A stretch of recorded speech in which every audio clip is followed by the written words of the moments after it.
So I'll invite our first speaker. And now I'm going to move to the chair here.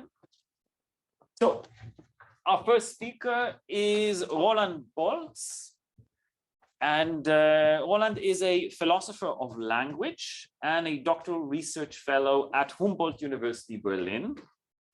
He is currently working on a monograph on the role of metaphors, analogies, and conceptual blending as general purpose mechanisms of human understanding and communication.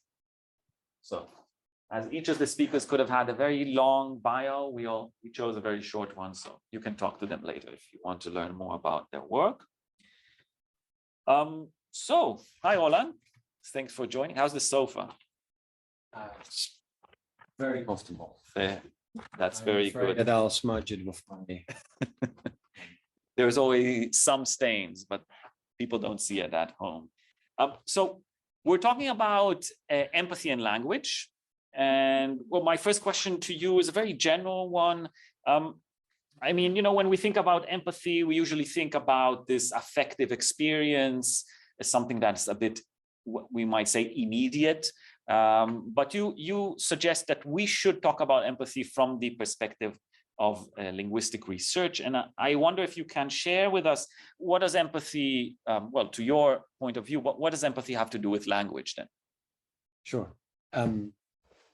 Well, first of all, I mean, you yourself in your introduction mentioned hyper-polysemy, which would mean something like, well, we have this word, maybe the signifier empathy, and it takes on different meanings in different situations. So that's a meaning question. I would say that's something where philosophy of language can help a little bit. But perhaps more importantly, if you think of empathy, you can empathize with something you see happening or unfolding right in front of you, that you're witnessing. But a lot of the time when we empathize, we do it in reaction to something that's being said to us. So language can be the medium in which we solicit empathy from others. So there must be something specific going on with the language if we are to empathize with, well, a specific person in the story or in the account. So that's one reason. Can you give some examples for something like that? Yeah, sure. I mean, the question then is, what kind of linguistic devices do we use to solicit empathy, right? Mm-hmm. And the answer in short is that we use markers of viewpoint. And markers of viewpoint are linguistic devices that we use to imbue the way we narrate a scene with a specific point of view. And from a cognitive point of view, this is almost necessary because as human beings, we find it very hard to imagine situations from a God's eye perspective, because we ourselves experience the world always from a specific viewpoint. So if I want to help you imagine something that I've experienced, and I'm going to use language to get you to do it, I'm typically going to suggest one or more viewpoints.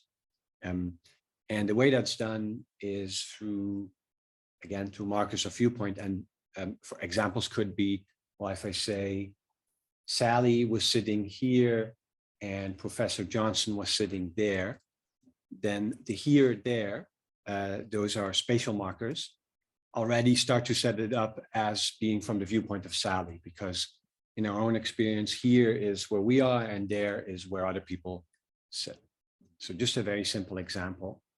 And also, if you use words that suggest the roles, I said Professor Johnson, that's a role that that person takes on for someone else, Sally. So in this case, we are starting to set up the scene for your imagination as a listener from the viewpoint of Sally, for whom Professor Johnson is her supervisor or professor or something like that.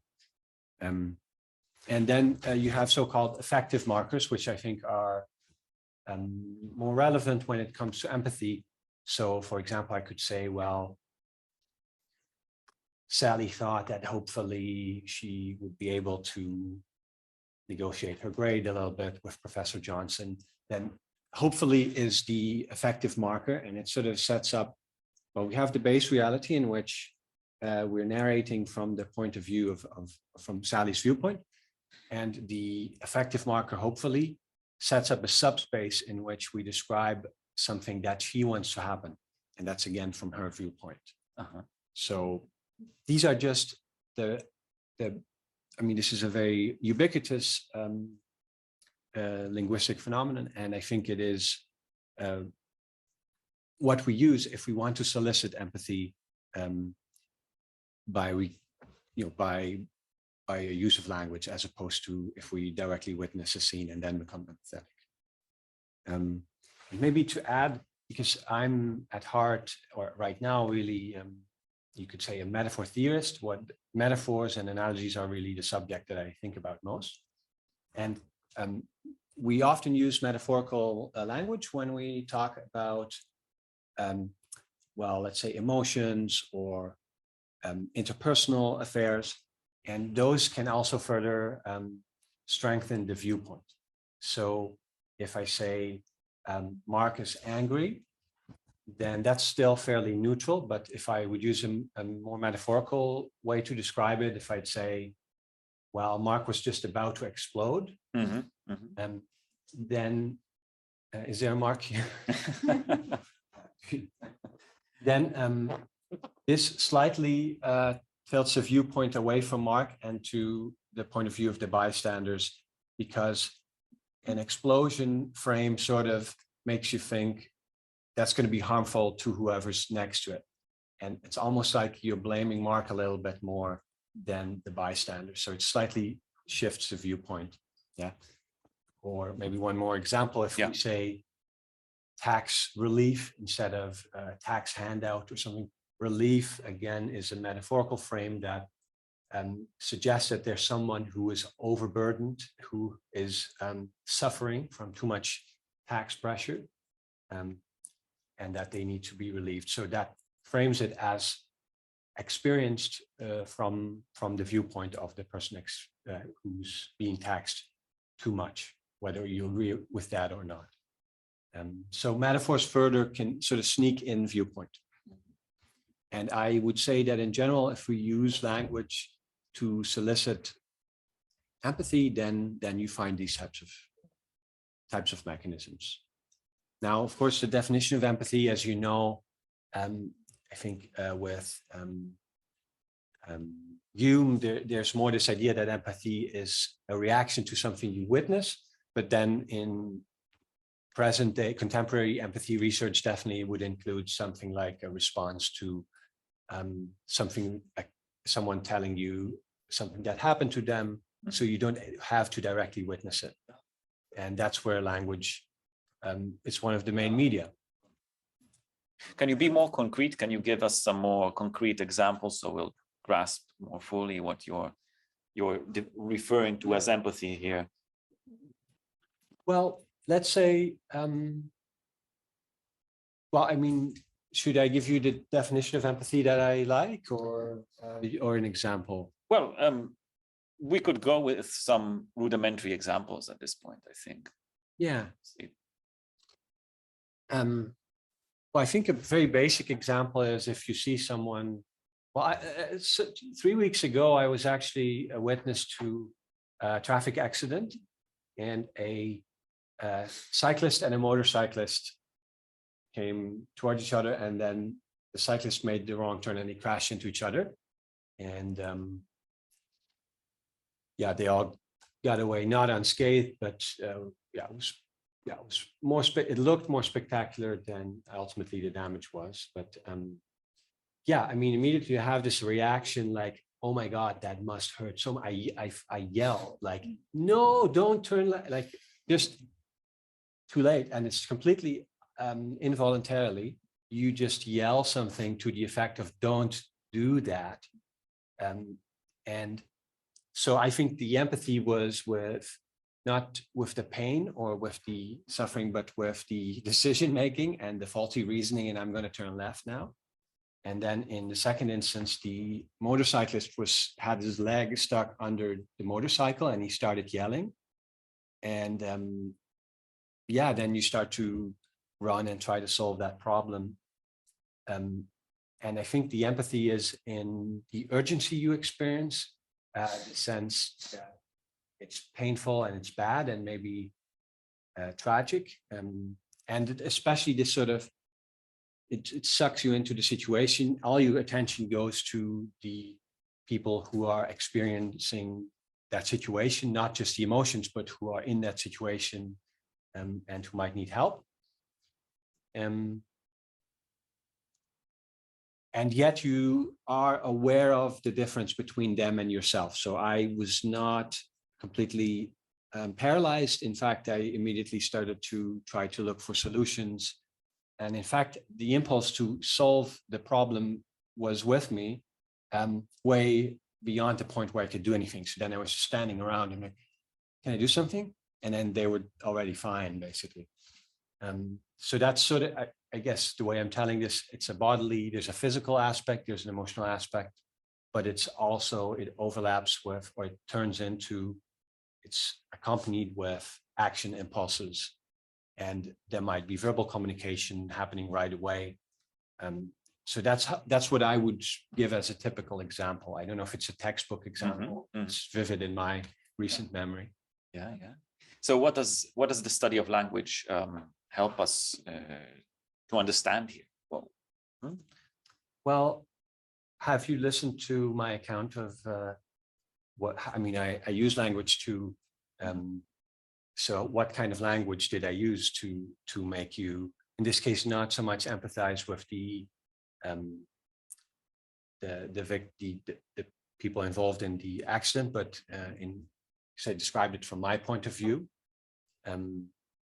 Did that have the effect that you imagined it from my point of view, or? Yeah, absolutely. I think so. Yeah. Did you I also witnessed once an accident, and it sort of brought me back, and I was. So you use language to evoke empathy in me. Yes, I would say so. But okay, so that's clear, and so this is an argument here that empathy is not only evoked from an immediate experience, like contagion that we'll talk about very soon. But it's also evoked second-handedly through the use of language. So that's very clear.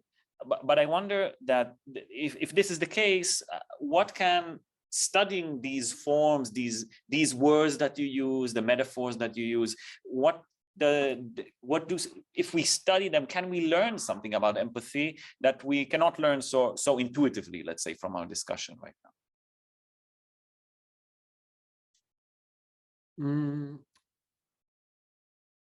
Or let me rephrase. Okay. So in the last 2 decades of cognitive linguistics, this idea of viewpoint has become more important. And I do think it has a strong relation to empathy. But what we're defining there is that most of our discourse is imbued with viewpoint. So that's not only when we're explicitly or expressly trying to solicit empathy.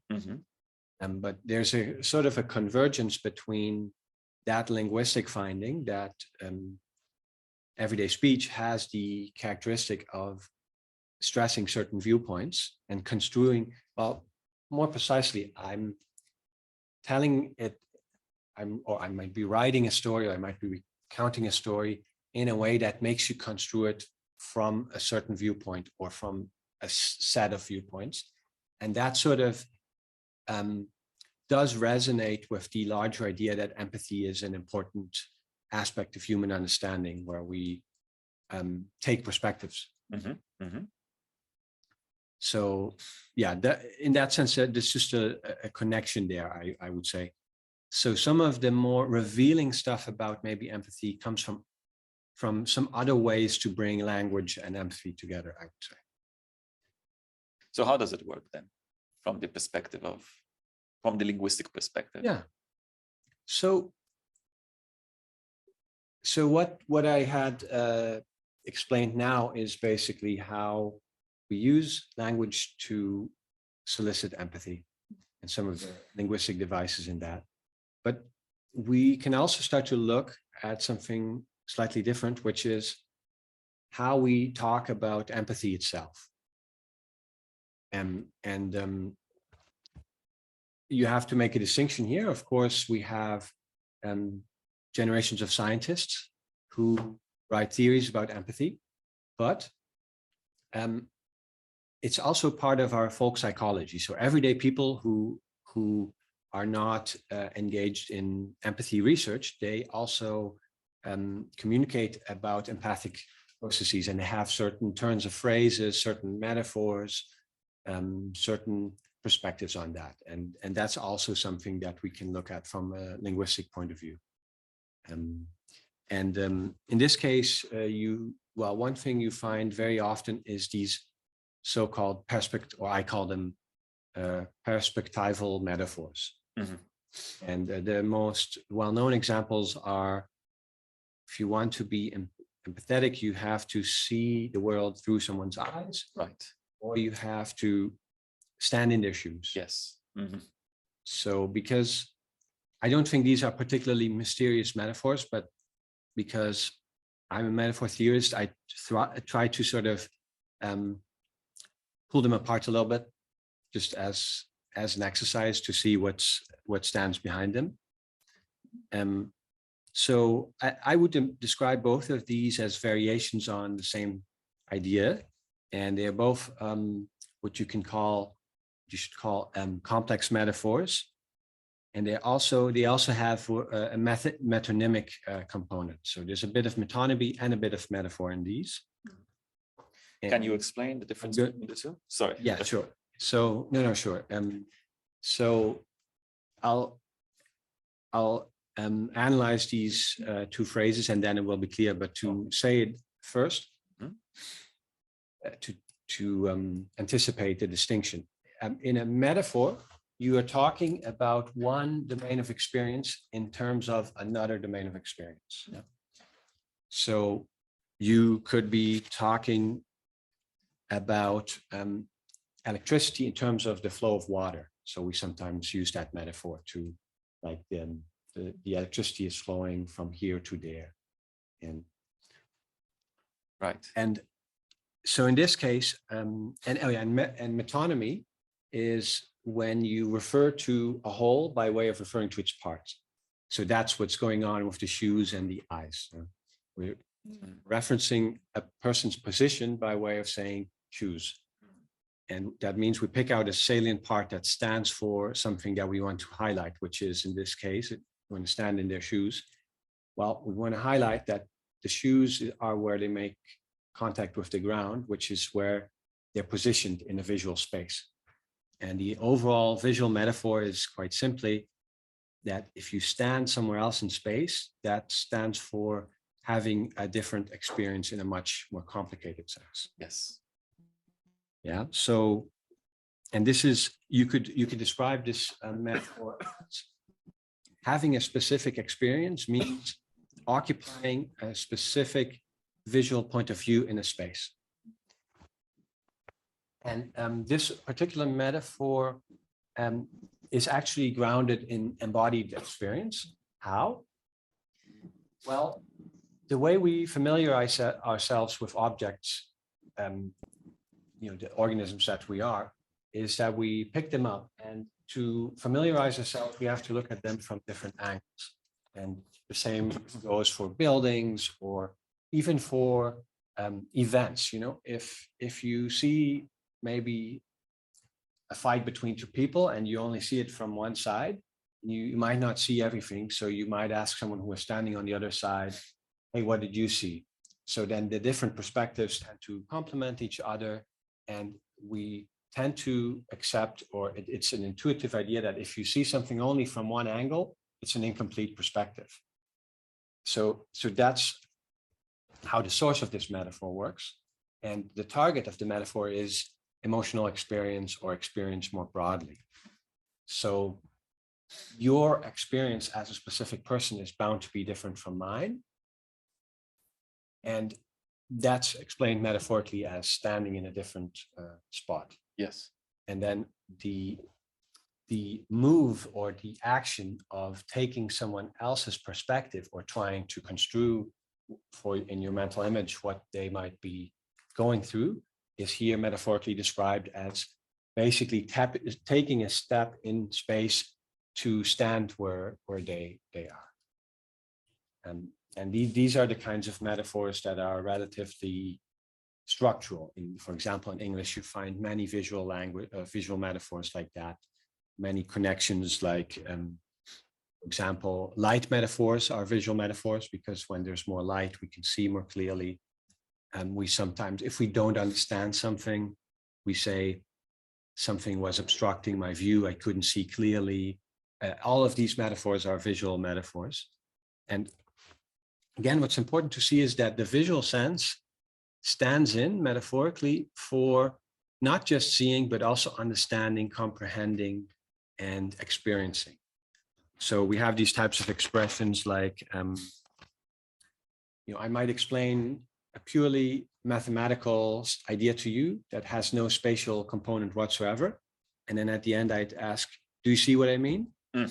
So it's a metaphorical use of seeing because there's no real visual component. I'm just using the visual sense as a metaphor for understanding. Maybe one last point to add is that the visual sense is, so if I look at another human being with my own eyes, it's easier to see what they're looking at. I can see there's an outward manifestation of what you're paying attention to. So if I'm fiddling with this, you can actually see that I'm looking at this. So you can make a reasonable inference that I'm cognitively focused on this.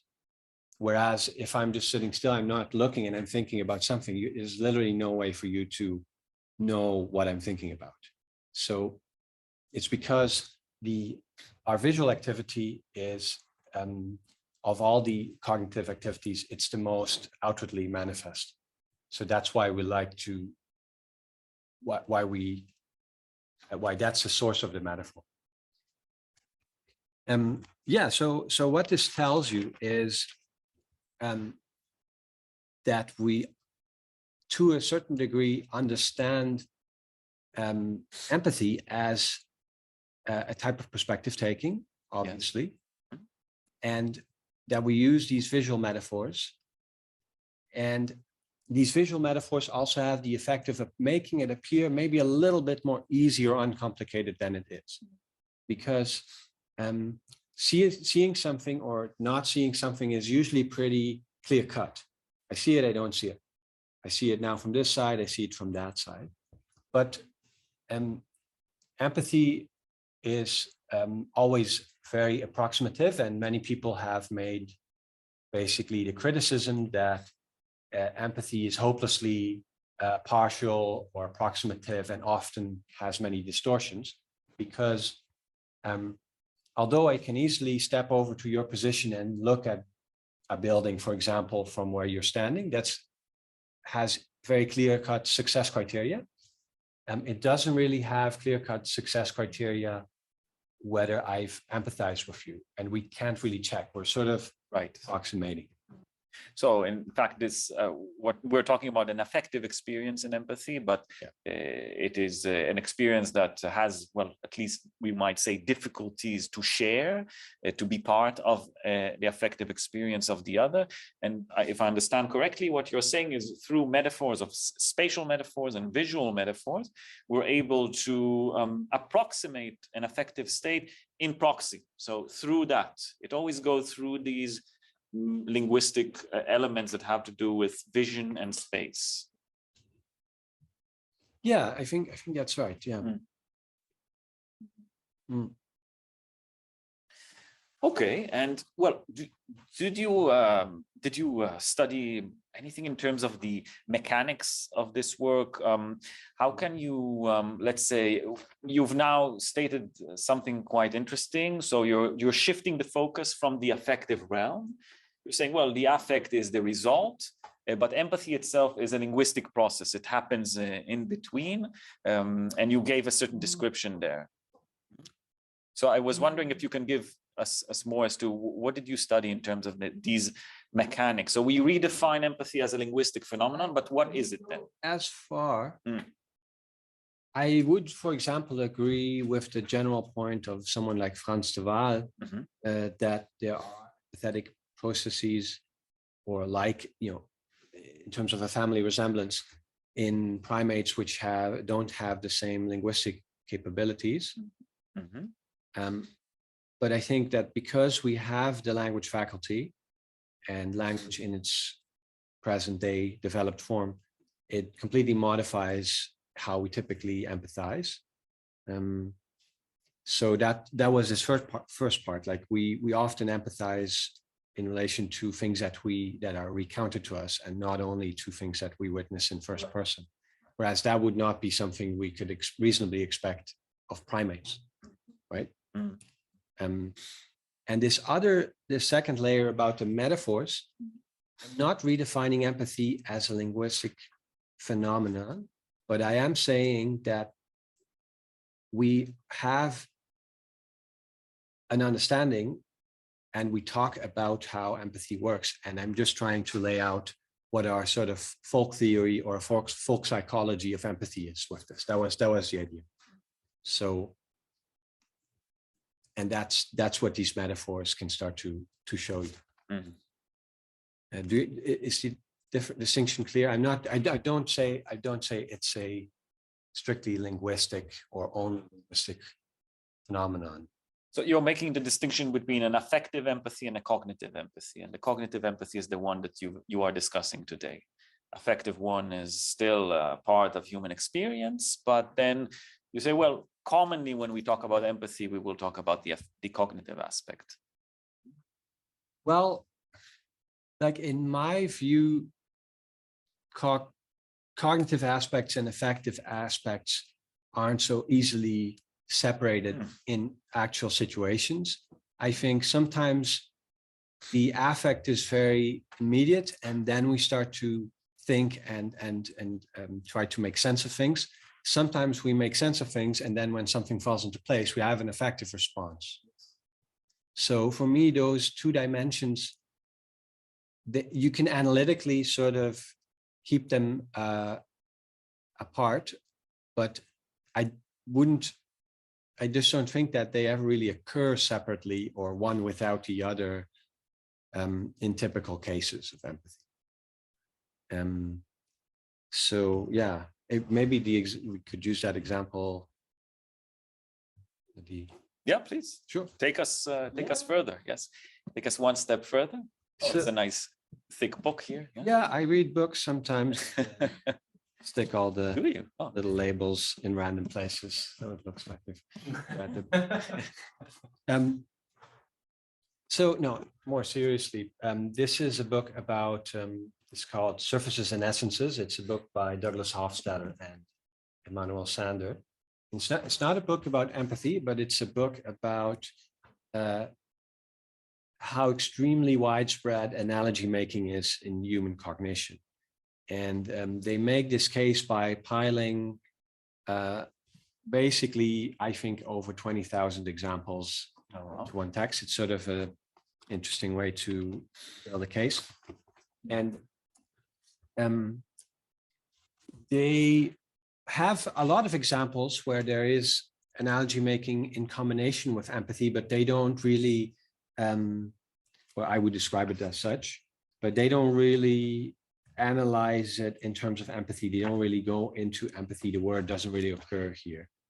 So I thought this would be a nice example to show you that empathizing goes hand in hand with analogy making.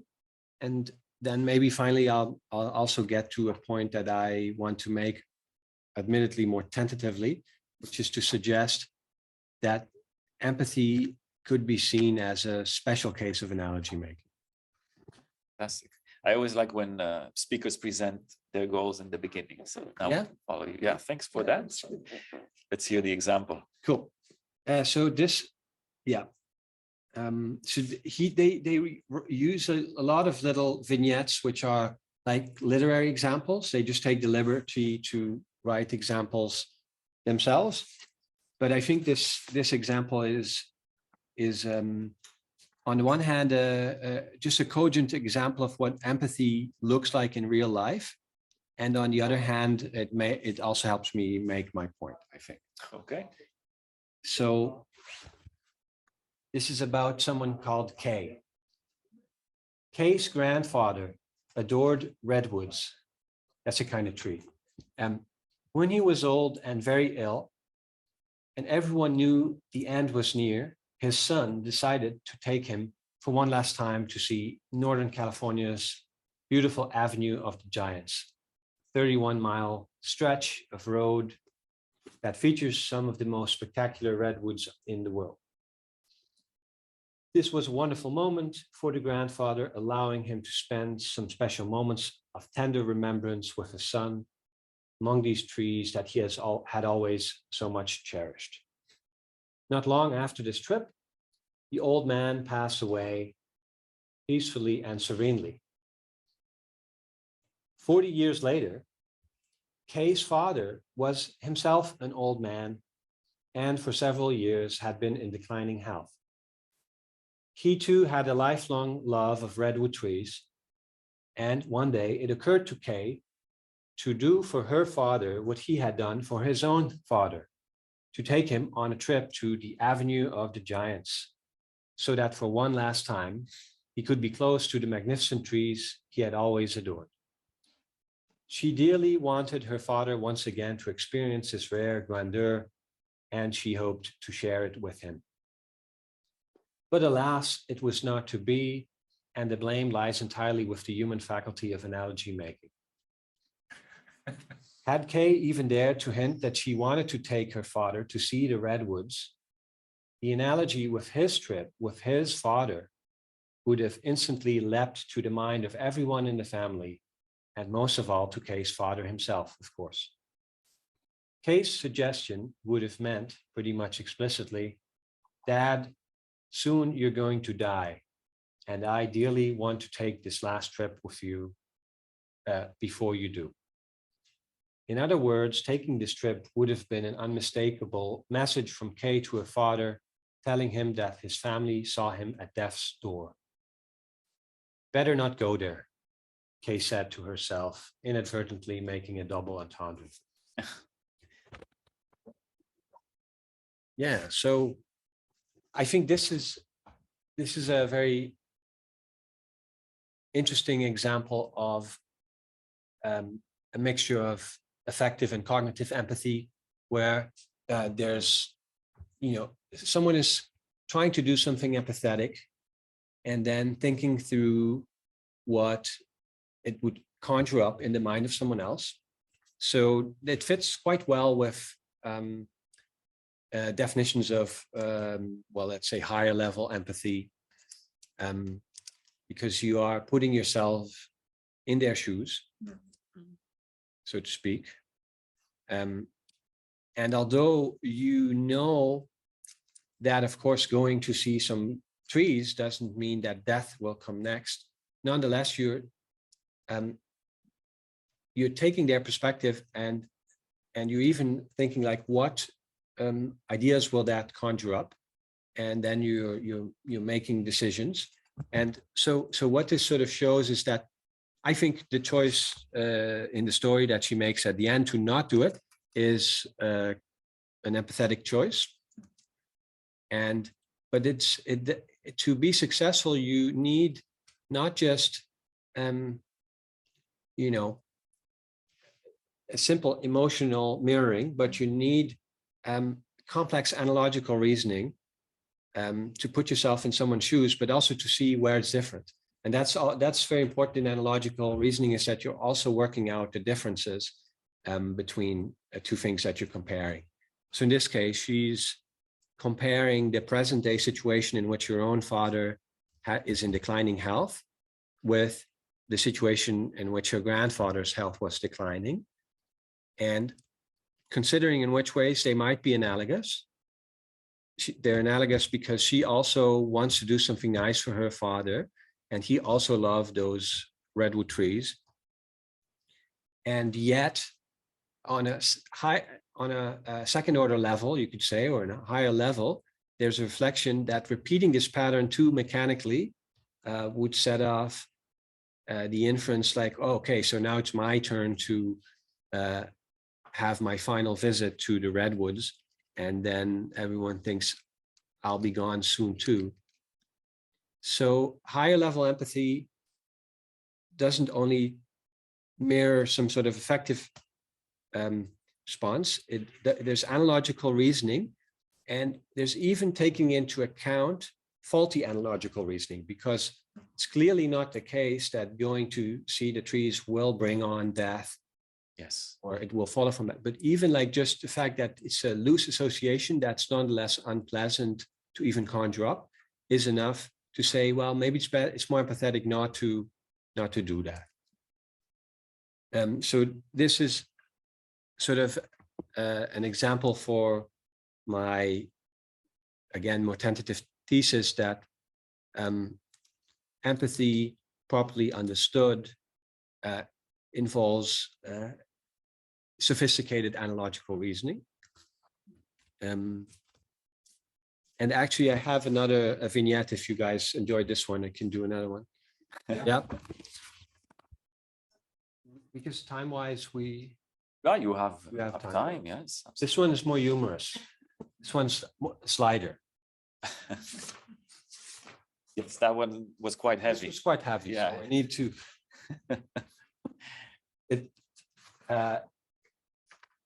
It's a little. It's called Edward Finds Himself on the Spot. One Thursday afternoon, while Edward was waiting to pick up his son from school, he was talking with Stephanie, mother of one of his son's friends. Stephanie spontaneously said to him, "I think your wife is very pretty. She has a gorgeous face." Edward instantly put his mind in gear, trying to find a worthy reply to this compliment bestowed upon his wife. As he wanted to keep it in the same vein, he found himself in search of a me too. But what me too could it be? The first idea that came to mind was based on the category mate. Since Stephanie just complimented my mate, maybe I ought to do the same for hers. However, the idea of telling Stephanie that her husband was very handsome made Edward somewhat uncomfortable. Appreciating the faces of other men was not something that came naturally to him. And furthermore, the general way that women have of savoring other women's attractiveness seemed to him very different from the way a man might react to another man's good looks. And on top of all that, such a me too would have an artificial, nearly mechanical quality, because it would be so formulaic, copying in such a direct fashion the original remark, that its sincerity would instantly be cast in doubt, no matter how genuine the feeling behind it might be. It would simply seem that whenever Edward received any sort of compliment, he felt instantly obliged to send another one back, parrot-like. Such a character weakness is not something one wants to convey to other people. And so, having weighed all these factors in his mind in eye blink, Edward suppressed his first tendency to say, "Me too. I think your husband is very handsome. His face is extremely attractive." Next, Edward thought of a me too that was based not on the category mate, but on the category female member of the couple. Since Stephanie just complimented the female in my marriage, I could turn around and compliment the female in her marriage, namely herself. But he couldn't bring himself to do this either, because he would have felt uncomfortable telling Stephanie that he found her very pretty.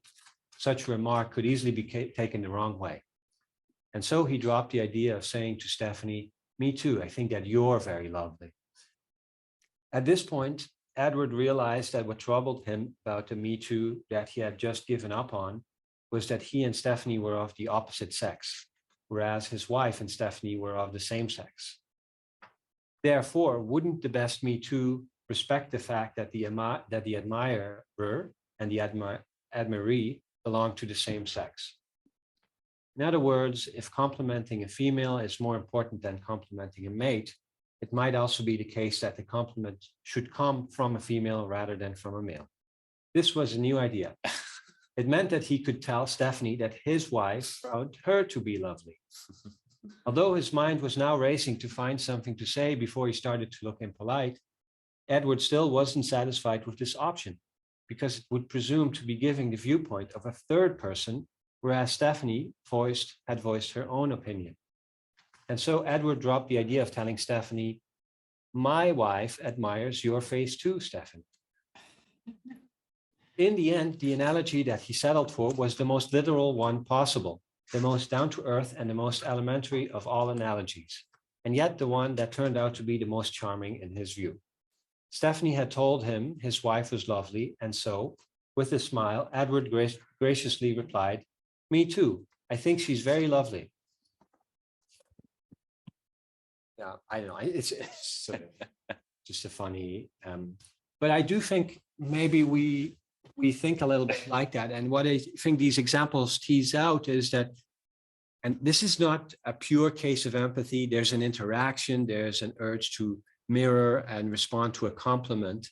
But yeah, again, I do think that if we're speaking of empathy in a broad sense, we would definitely describe something like that as an attempt to formulate an empathetic response and a fitting response, right? But and what you see here is that the mapping of how you sort of mirror one thing onto another is quite non-trivial, and you might entertain several ideas before you come up with something that seems empathetic in the right kind of way. So again, I like to think that these are nice examples that show the proximity between empathy and something like analogy making. If you look at analogy making in a way that's not disconnected from affect, which is how I look at it. Yes, I see. Also, it's important to note that these, let's say, processes, they are not necessarily achieved on a conscious level, I believe, right? So these are very complex kind of analogy making happening, but they're not necessarily consciously. That's absolutely how they intend these to be read. So maybe we can patch things up soon, but I'll ask you just, so if empathy is then this complex form of analogy making that integrates the cognitive and affective aspects of empathy, and this is sort of your tentative position or what you offer us today, I wonder if there is, what would you say is the value of bringing empathy, let's say, back to the fold of language, of analogy making? What would be the reward or the worth or the utility of this kind of perspective for empathy researchers in general?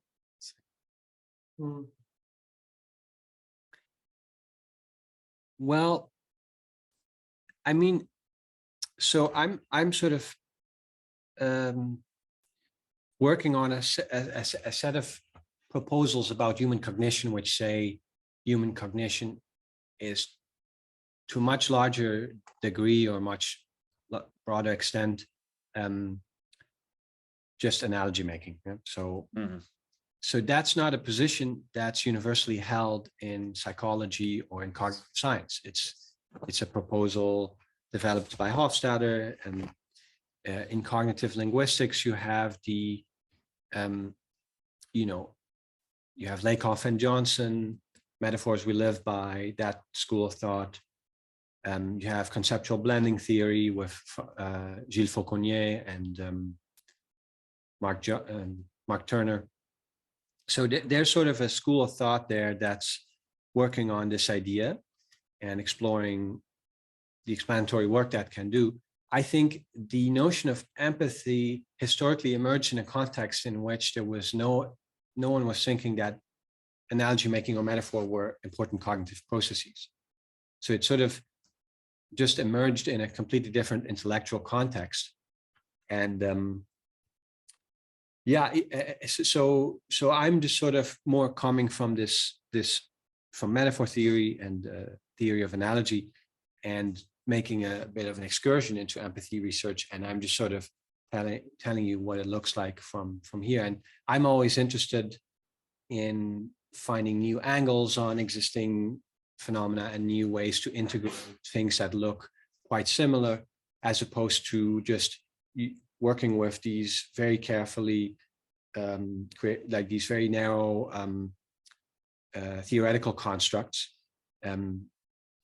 So for me, there's an advantage to this, because you can start to, well, there's fewer phenomena you need to explain. If empathy and analogy making are part of the same general cognitive architecture, then you need to explain that, but you don't need to explain both analogy making and empathy as different. Right. So I think that's a minor advantage. But again, this is a very tentative proposal that I don't want to lean in too much. But this is the direction I'm thinking.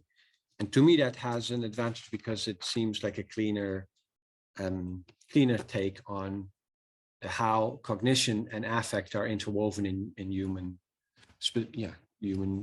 moral life, human ethical life, and also in how we feel when we witness painful or joyous things. Yes. Okay. You look very empathetic. I'm very empathetic to your tentative offer. Yeah. Love to speak about it some more later between us. But Roland, do you have anything else, or we can turn it into questions? If I'm happy to take questions at this point. Okay. Yeah. So fantastic. Really fantastic. Thank you. Thought. Good. So we'll open up to questions, and this is when you guys have a discussion with Roland, right? So you saw how it goes, right? No need to be too formal, right? So anything that will spark up a discussion. Zoom people, I see Peter Gabriel. I hope this is the famous Peter Gabriel with us today. So unless somebody in the crowd here, Anoop, okay. So let's have Peter, then Anoop, yeah. Peter, so we'll have you unmuted, please. That's not Peter. Oh, Vinyl sorry, it's Vinyl Dinosaur. It is, okay. Vinyl? Can you unmute yourself so we can hear you? Yes, I've actually got it. I was just turning down my volume briefly, just in case there's feedback. Okay. So, yeah, my questions are on I've got one question and one comment. I'll read it for the sake of performance.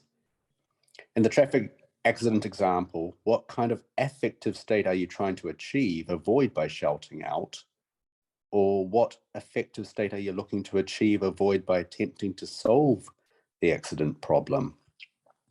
So I guess to give a bit more context, it's like, why do we problem solve?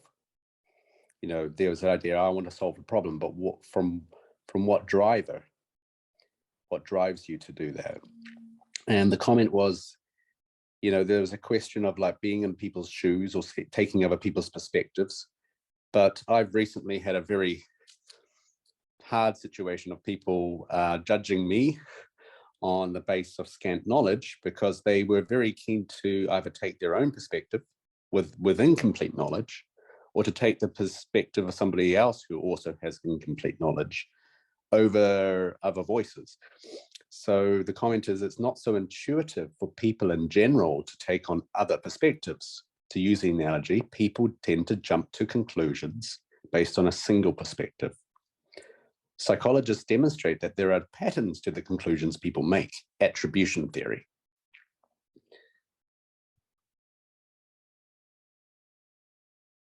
Okay. Vinyl, where are you joining us from? Leipzig. Leipzig, okay. Leipzig. Okay. Mm-hmm. So, you ready? Sure. Yeah, I mean, a big problem of empathy in general is that we can impose our own views on others, or we can impose our own solutions on them, or our own emotional reactions. And it's always only a very approximative mechanism, and it's not something that's guaranteed to give you a good outcome. Empathy can also reproduce biases. And I think it needs to be complemented by, by intelligent, rational deliberation, ultimately, to lead to decent ethical results. And yeah, I think that's part, like, so these kinds of points are part of the critique of empathy. Like, so if for people who take this point of view that empathy is the main way to achieve a moral society or something like that, then the response would have to be, well, you definitely need to put a lot of rationality in the mix and deliberation before you can get anything useful from empathy. So I don't know if that sort of, you want to talk back to that a little bit? Tell me if I'm doing justice to what you're asking. Oh no, that's okay. That would be part of a point, but I'm just curious about the specific example of the traffic example, of the specifics of why did you shout? Like, what are you trying to achieve or avoid in terms of your own affective state or your own sense of self? And the same, when you're trying to think, oh, what do I do once the accident has actually happened? Yeah. So it is generally phenomenologically simply the case that when we see an environment that contains some people, we sort of subconsciously see them as agents. So for example, Leon is sitting right there, and I am dimly aware of what he can reach and what he cannot reach, for example, with his arms. And if you are paying attention to a traffic scene, you are treating the participants as agents that make decisions, and you are subconsciously sort of tracking those. And when someone makes a faulty and dangerous decision, I don't actually know why I scream. It's a psychological question. What do you think? Well, I was actually tempted to ask about your critique earlier. Now you've basically said that you go against, at least you don't fully support what might be called moral sentimentalism. So yeah, it's a branch of moral theory which says that ethical or moral action is based on emotional education or on emotions. So we have Adam Smith and David Hume that you've mentioned that were moral sentimentalists, and this is a very interesting idea. But you're saying it's not enough to educate the emotions. You're saying there has to be a rational factor there. But then what is interesting, I think, about your perspective, that it is not pedagogical in the strict sense of teaching what is right or wrong, it seems to me. Yeah. But your perspective might imply on a different kind of education, and education for analogy making, for a capacity to develop analogy making. Because in the example that you gave, you said there are so many levels of analogy making. And if I stop at level 1, I might do something that is immoral. If I stop at level 2, it's also immoral. It's only if I take this third level of analogy making that a moral action can be achieved. I wonder, like, what do you think about that? And is this kind of education would be different than this pedagogical, this is right, this is wrong kind of education? Well, the examples I gave from the book are examples where it's a lot about contextual sensitivity. I don't know if you could derive those choices from moral principles. Yes. It's just understanding the specificity of someone's situation. That's what I like about this book. It really emphasizes these really specific types of situations where the resources we use are not some sort of ethical principles or top-down ideas, but we are using information that we have about other people in an intelligent way, and that's super contextual. Yes. But I would describe that also as a form of rational deliberation, but it's just in many cases, it's pretty much instantaneous. Specificity, yes. Yes, Or unless there's someone in the room. Anoop, I think you had a question? Are you sure? Yeah. Thank you, Roland. That was quite amazing. I want to read that. It's Surfaces and Essences. It seems like one of those Wikipedia books, you know, you just have to read a couple of pages, then you put it down, and you're, unless in your case, you're doing your dissertation using it. But I have two related questions. One is cognitive versus empathic, cognitive versus affective empathy. And I think in a Lacanian perspective, I don't want to jump into my own, I'm going to steal my own jouissance here, but in a Lacanian perspective, the difference that we would call that the imaginary versus the symbolic. So affective empathy is more, seems more instantaneous in a way, it seems more emotional. And yet it's fraught with who we have sympathy for in the first place. We may not feel it for a person of a different ethnicity or class and so on. Whereas cognitive has more to do with the symbolic, and we can get it from reading about a character in a novel. And, you know, Theodor Lipps, he was an aesthetician.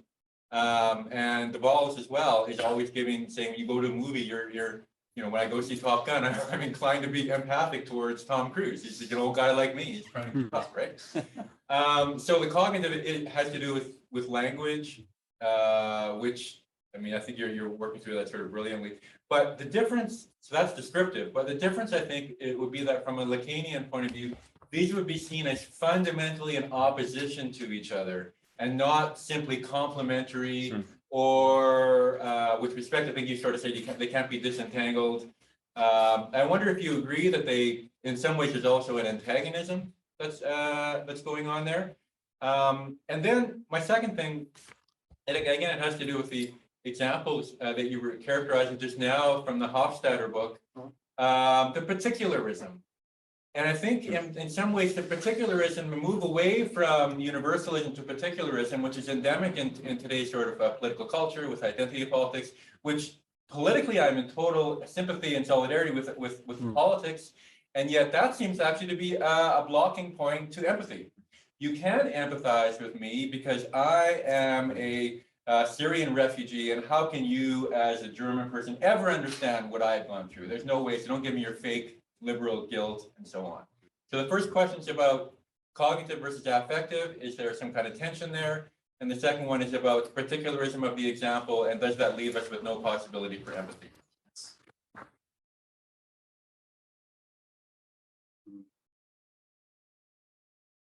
I find both tricky to respond to, but because to me, I'm not well versed in the Lacanian understanding of the orders of the imaginary, the symbolic, and the real. So I do think there can be a tension between the two. And sometimes you might not have empathy with someone based on the fact that they look very different to you, for example. And then that can be overcome by cognitive empathy. So I think that's clear cut. Sometimes you don't empathize with someone, but because you think about it, you realize that they do deserve your empathy, or you need some time to understand that their situation is lamentable, for example. So in that sense, they interact. I don't know if that's, and they can change according to, like, I think our affective empathy can change because of the cognitive processing we do. I don't think that will really, I think you have more interesting things to say about that from a Lacanian point of view that I'm just not clued into. So I think empathy is not just something a reaction we spontaneously have or quasi-spontaneously to things that happen and things that are told to us. I think that empathy to a degree is also socially negotiated. So, I mean, For example, in the case of the recent Ukraine conflict, you can see empathy being, well, it's hard to say how to put it, but because I'm in favor of supporting the Ukrainians, but there's definitely an effort to spread some form of empathy and to humanize them. And in this case, I think it's a good thing, but it's something that is socially negotiated. And individuals can come and say, well, the way you're empathizing with me now, I find superficial, because, and then I can bring it back to analogy making and say, well, the way the conceptual resources, the experiences that you're mobilizing from your own background to empathize with me have nothing to do with my experience and why I need your empathy, so I reject it. And it seems to be going on in your second question. And maybe there is a tendency to play those types of language games more. I think it's probably a complex sociological point whether something like that is on the rise. But yeah, I think it wouldn't be an incoherent idea.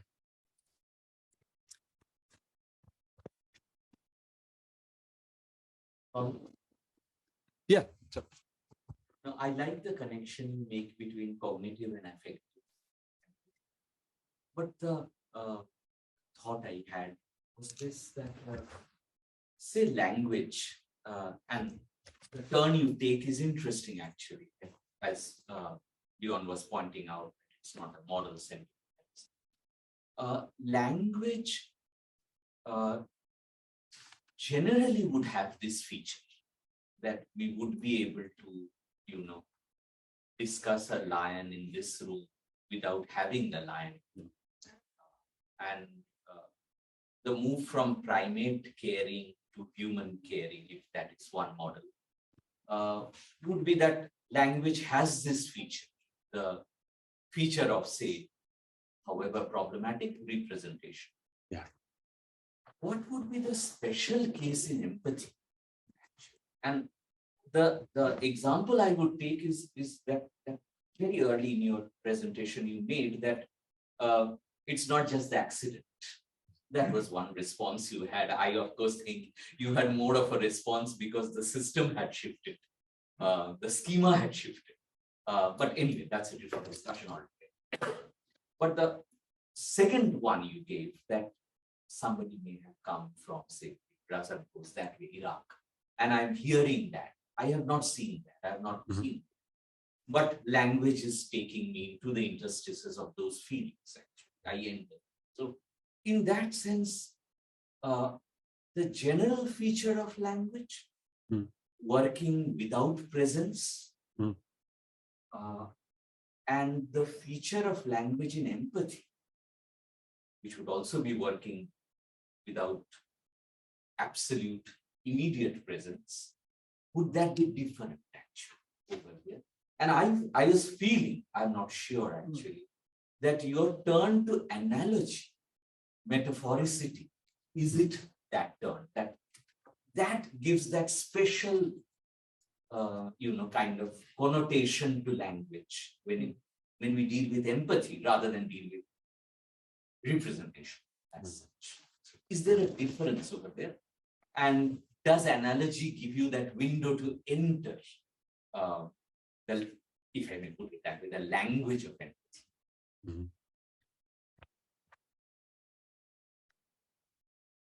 Well, the way I see the connection is that analogy is much wider than empathy, but what happens in analogy, broadly speaking, is that you mobilize conceptual resources, conceptual structure, and personal experiences that are attached to one domain of experience to understand something about another domain of experience. That's a very general characterization of analogy.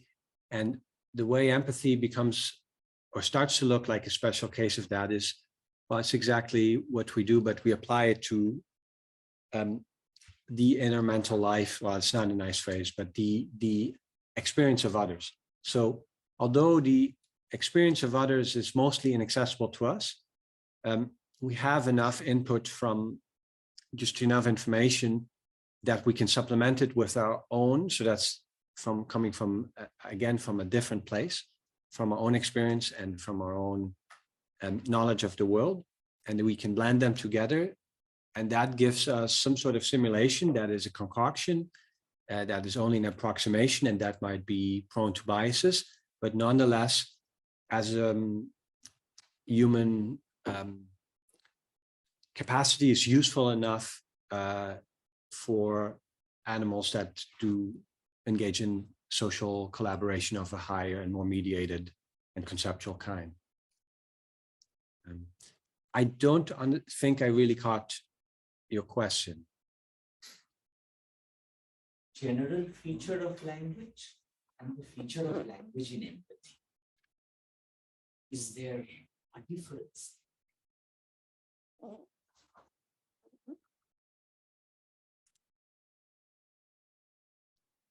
I'm not sure I understand.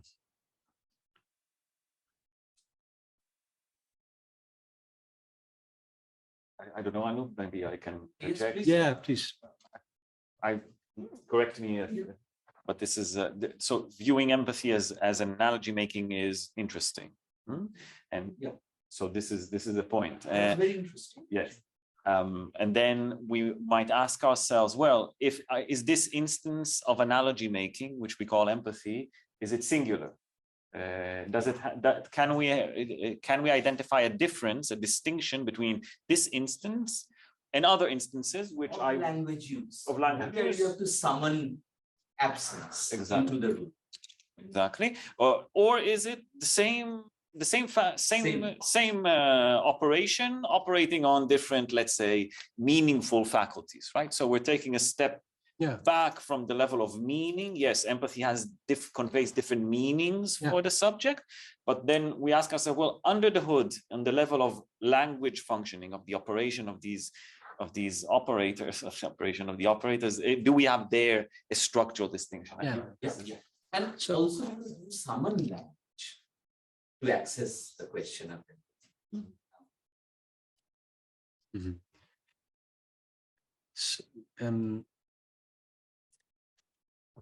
So I think what makes empathy language stand out is its focus on viewpoint.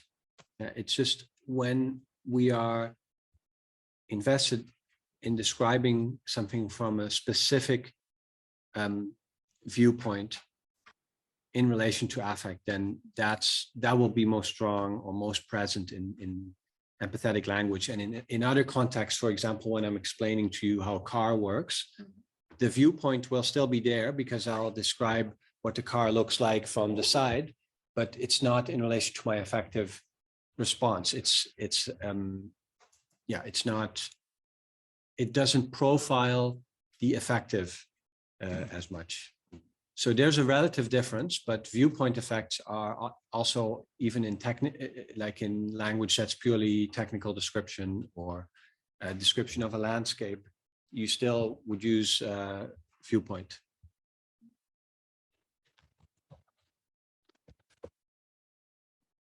I think it's interesting. Yeah, we'll pick this up. I feel we join us have for lunch. Dilek, you had a question? First of all, thank you so much for this interesting talk.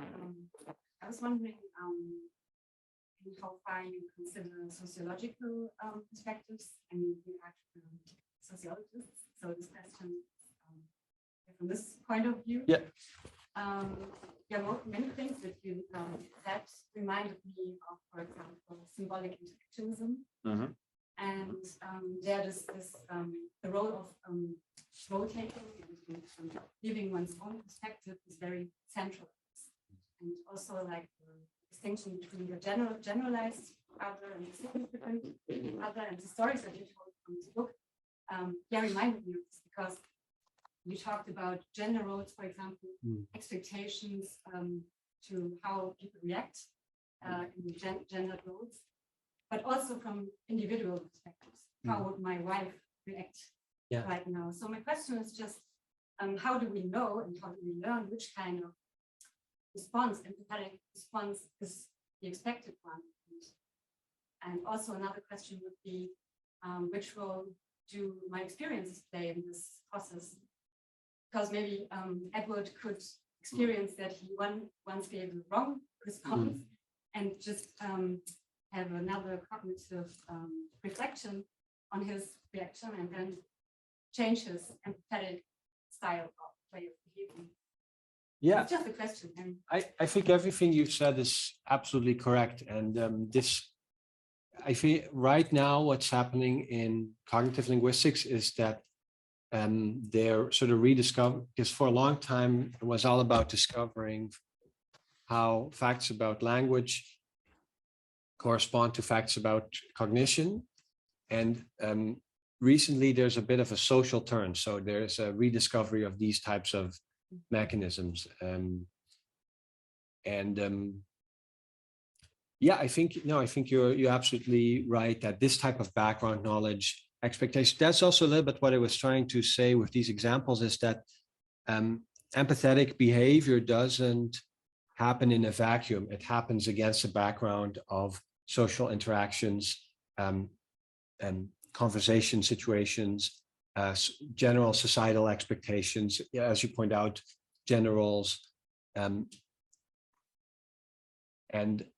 that makes it a more complex phenomenon than some of these more technical definitions.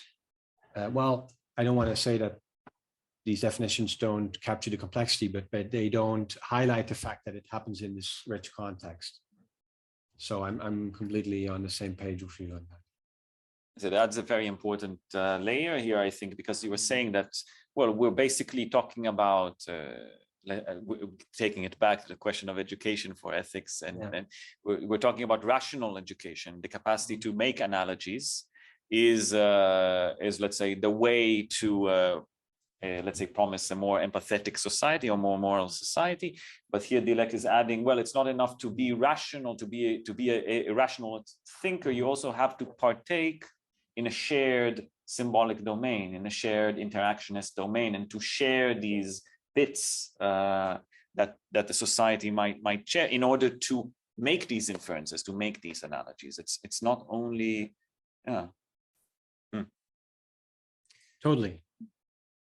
Yeah, maybe that doesn't always, if you take the more cognitive way into this theme, then that ends up not being emphasized enough, but it's totally recognized that language is fundamentally a social phenomenon, for sure.